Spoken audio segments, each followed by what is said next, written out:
When I think of Nintendo, I think of a company synonymous with one of my absolute favorite genres of video game, the platformer. What's going on, everyone? I'm Jay, my channel Square Pegs. Welcome aboard. If this is your first time here, hit that subscribe button down below. I'm doing a couple of videos a week covering retro and modern games. Today, we're looking at 10 of my personal favorite platforming games on the Nintendo Switch, with the added difficulty bonus of not actually being from Nintendo themselves. These are going to be all other companies that have created awesome platformers that I hope you guys enjoy. Let's head over to the Switch and take a look. All right, we're going to kick things off with one of my favorite duos introduced over the last 10 years in video games, and that is Yooka-laylee and the Impossible Lair.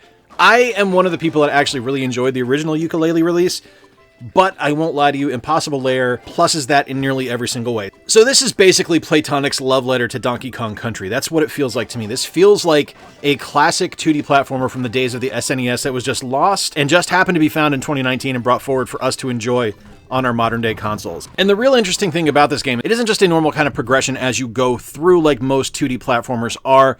There is an overworld where you're actually able to unlock different things as you go, giving you different gameplay experiences as you play. I think it's incredibly clever. There's also interesting different ways to play it. Like, one of the things I find truly unique about this game is that you can just go to the last level right from jump. Like, you can just go in and say, yeah, I'm just going to go fight capital B and try to win. And you won't. You need as much help as you can possibly get. But you have that option if you really want to.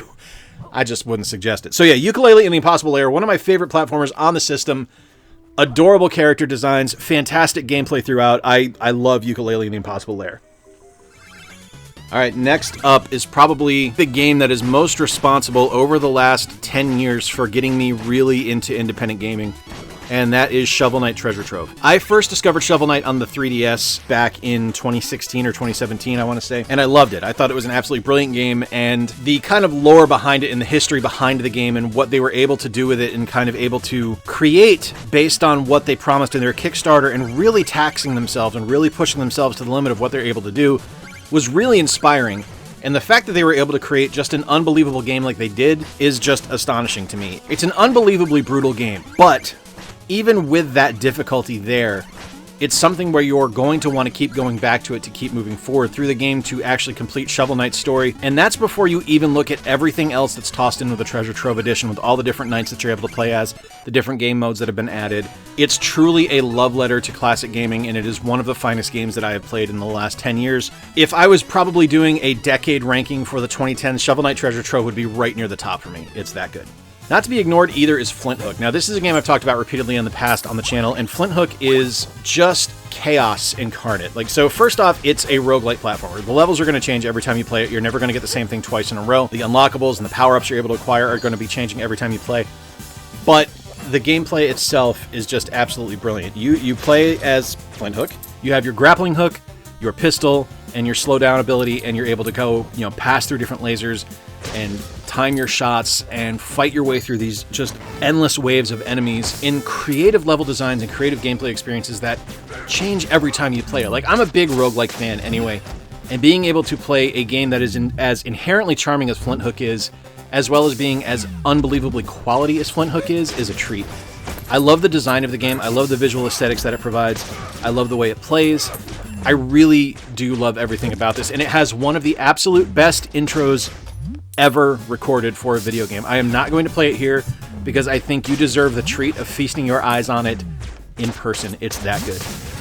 As a big fan of the Disgaea series, the Prinny characters in there, which are the penguin interpretations of what human torment are, they're sinner spirits, basically. The Prinnies are some of my favorite characters, and I love the fact that we were able to get Prinny 1 and 2 Exploded and Reloaded on the Nintendo Switch. These are two games that originally released on the Vita back in the day, I want to say, maybe even on the PSP, I'm not sure. Someone let me know in the comments down below, correct me and tell me I'm dumb.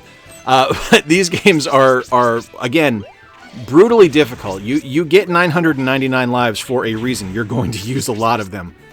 They star some of your favorite characters and have some of your favorite personalities from the Disgaea series, so there is a lot of humor inherent in these games. And the gameplay itself is simple, but so much fun and so darn challenging. I really love this. Now, I will admit that Prinny 1 and 2 are not for everybody. It is, again, a brutally hard game, and if you don't have an affinity for the Disgaea series already, chances are this might not be something that you really get into, but for me personally, I love the Prinny series, and I think this is an absolutely fantastic collection. And if you're able to find the physical release of this, it comes with so much stuff. It's a great collector's edition to put on your shelf. You guys know of my love of Shantae. I reviewed Shantae and the Seven Sirens last year. Also reviewed the Collector's Edition from Limited Run that came out. And while I would love to suggest Shantae and the Seven Sirens, as I do personally think it is probably WayForward's best work, I am going to go back a game and look at Shantae HalfGenie Hero, the Ultimate Edition that released on the Switch. Now, HalfGenie Hero released last generation. I originally played this on the Wii U. I thought it was brilliant there. I was not about to pass it up when it released on the Switch, and there is so much DLC and so much added content in the Ultimate Edition that it's just absolutely worthwhile. Obviously, you get to play as Shantae in the main quest of the game, which is fantastic, as well as all her different transformations that you're able to get.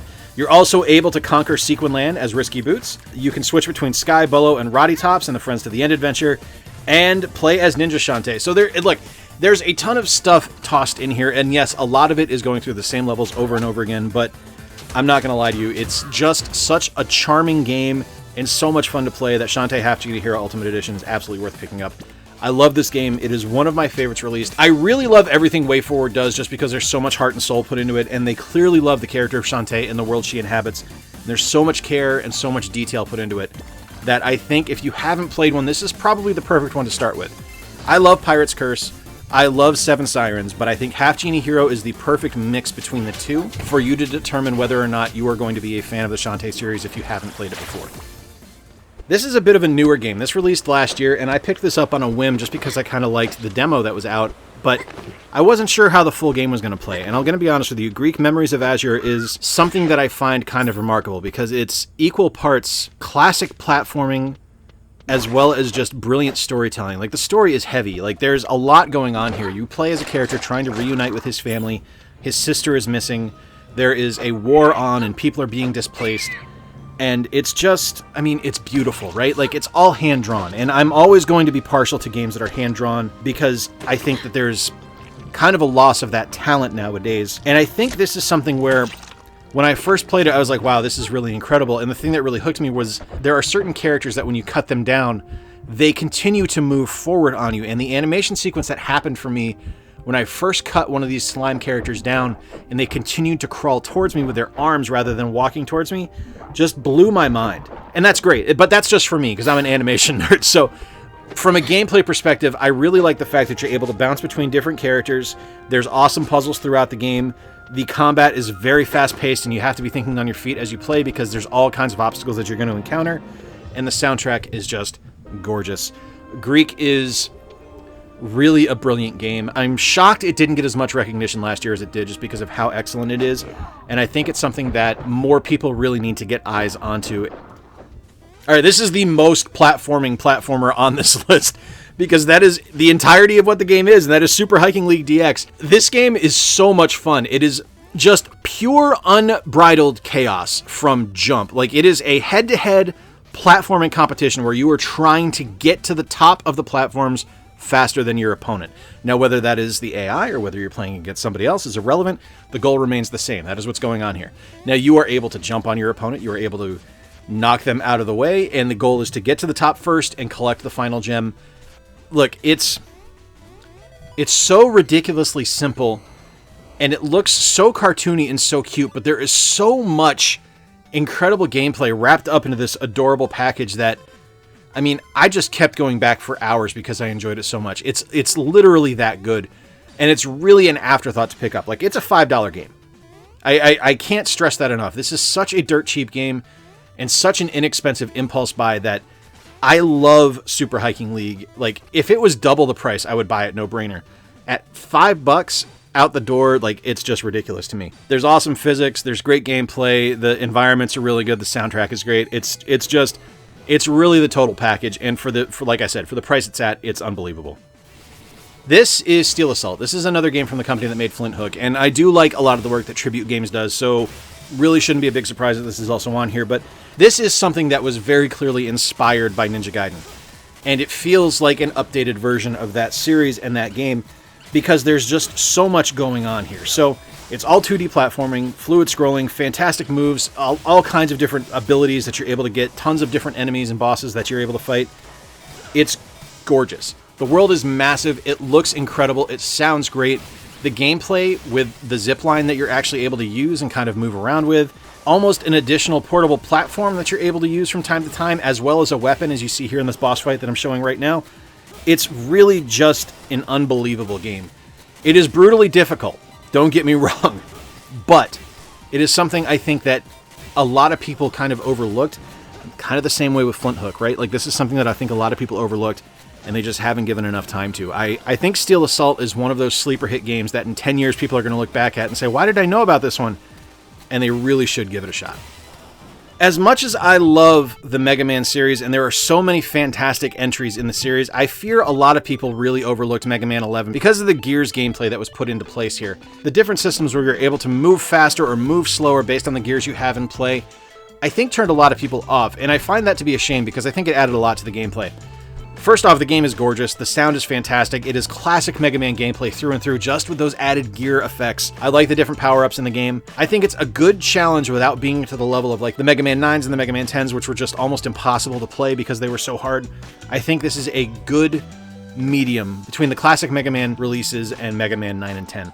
I think Mega Man 11 is a wonderful game. I think it looks beautiful, it plays great, and it's something that, I mean, it's just really fun to play, right? Like, it's got some very creative designs in play that are just, you know, throwbacks to classic Mega Man while still kind of standing on its own feet and making its own mark. I think it's just a wonderful game.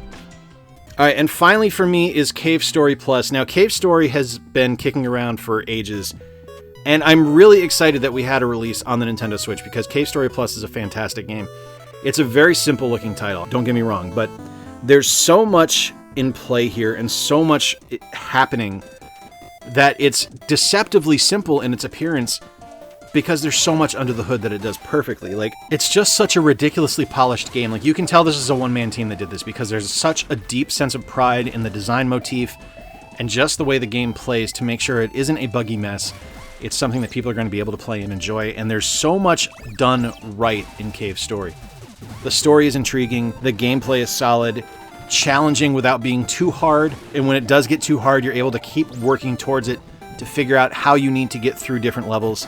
I really think that Cave Story is something that more people, I mean, so many people have already experienced it, so it's hard for me to say that more people need to experience it because it's well known for a reason, but to me, this is one of the finest platformers released over the last probably 20 years, and it's such a great addition to the Switch library, and having it both physical or digital is always a nice thing. I do like having physical games, and this one is just awesome. All right, there you have it, 10 of my absolute favorite platformers on the Nintendo Switch.